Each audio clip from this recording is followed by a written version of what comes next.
Здравейте на всички, аз съм Ели БГ и днес ще ви покажа как се прави презентация, може би, т.е. с PowerPoint-а. Добре, търсим PowerPoint.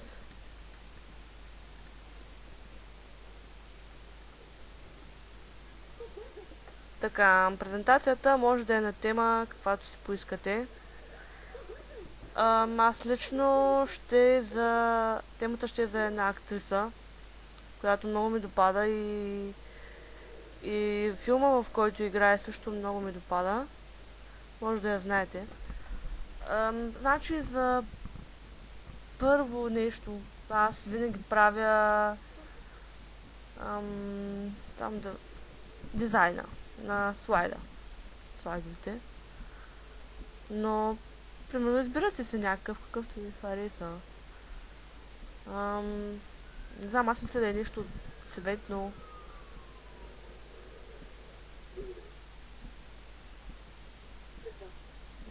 Добре, ще от тези някои такива.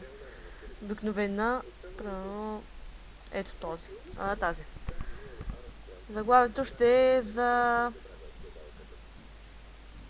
този, който правите презентацията. Моето заглавие е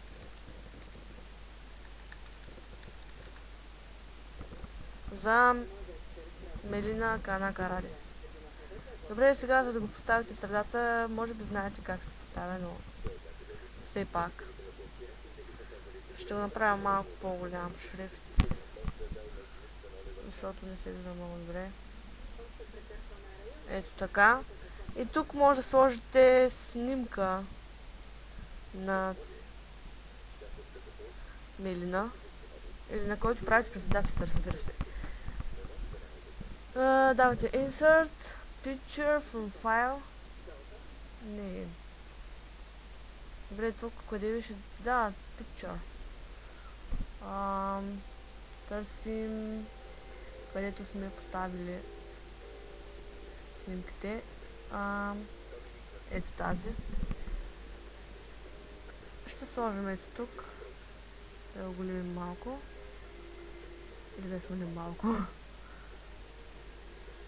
Добре. Тук ли да е или тук?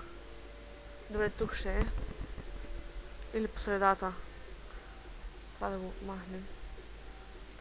Добре, по средата ще е. Я да видим. Добре. Правим си нов слайд. И тук ще напишем какво да е съдържанието на слайда. Пишем съдържание. И го поставяме в средата с пак по-голям шрифт, може би. Ето така. Първо, сигурно ще има малко теми, защото не става много дълъг клипа. Първото ще е автобиография. Второто ще е кариера. И третото ще е... Всъщност няма да има трето, ще има само едно и две. Трябва да махнем май това.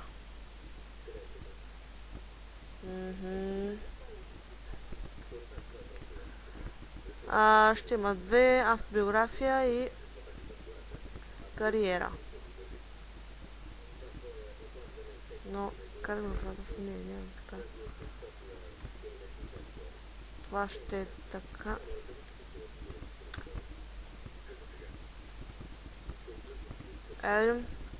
Да.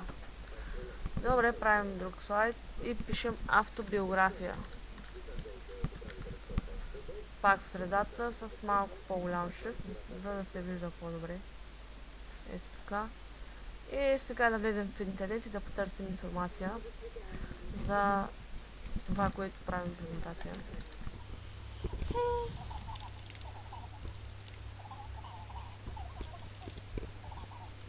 Добре, излизали. Двете излиза на руски, но ще се опитам да го уча на български, разбира се. Ето, така. Ще го копираме и ще го направим да излиза малко по-на български.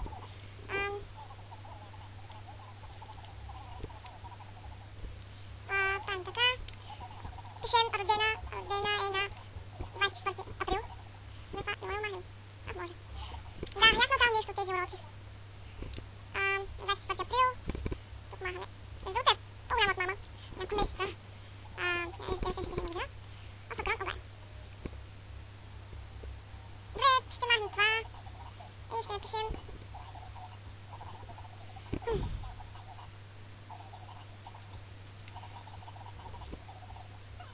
Участва в филма Сейнс Ню Йорк като детектив.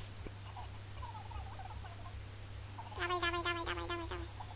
Детектив. Това мисля, че стига, но още не може малко.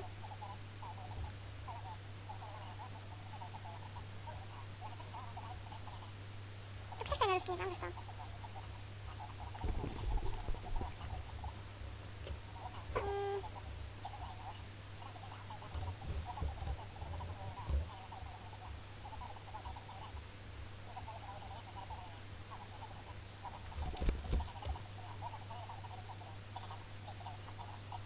Добре, намерих.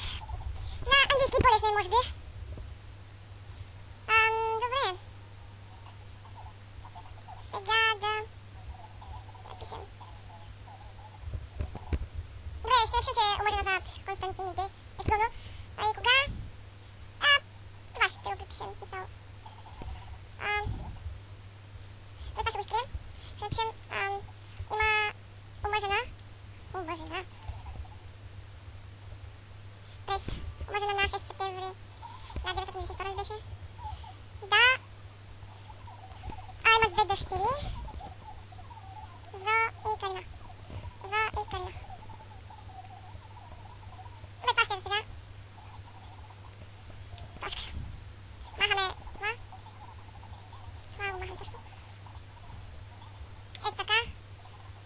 Малко ще го оголемим. Така. Дай ми съвет. Тук също може да сложим снимка, да стане по-интересно тази. Но ще я намалим малко. Добре. Да видим какво ще стане. Ако го сложим така.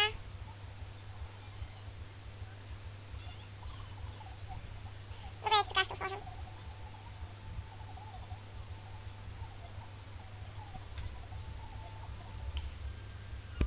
Добре, тук ще начнем кариера. И пак самата, разбира се, споменам ще.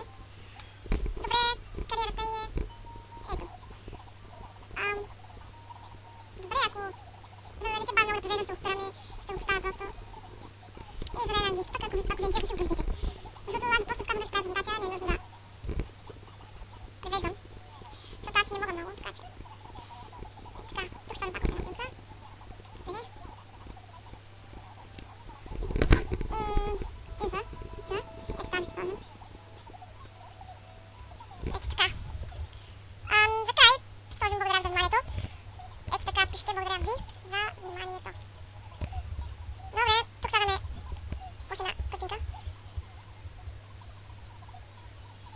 Малко е размазано, защото е малко форматно нещо. Добре, сега да направим ефекти. Това е за слайда, как точно да излиза. Ето примерно, така ще излиза.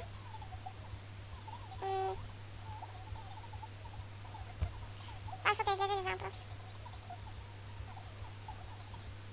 Добре, някакъв проблем. Може да...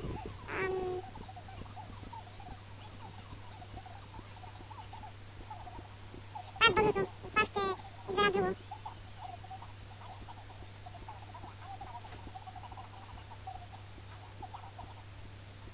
Вау. Ето така. Защо е толкова малко шрифт, не знам. Ето как да направя. Аз го дигнем малко нагоре. Така. Това го увеличавам нагоре. Това също. Добре. Може така. Да. Тук направихме, тук не сме. Оп. Да, всъщност. Не, малко надолу. Мисля, че така е добре. Тук ще го увеличим е така. Но ще... Ето така. Ветко ще чуде. И тук е на теренци. Така, ефектите. Ето ние си избрахме един. Рипъл. Тук ще... Примерно това. Каквото да е, все пак. Да не само да покажа, пък вие после си изберете. Добре, така.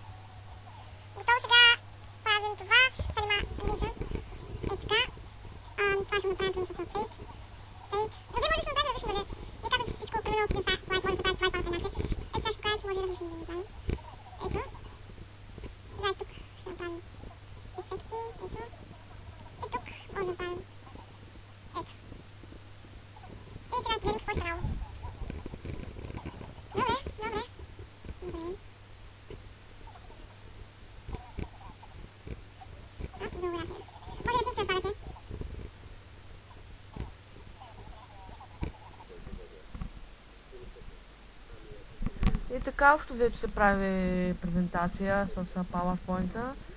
Не е много сложно, но трябва да знаеш работите. Това беше от мен. Благодаря ви за гледането. Ако ви е харесал клипа, се абонирайте и до скоро.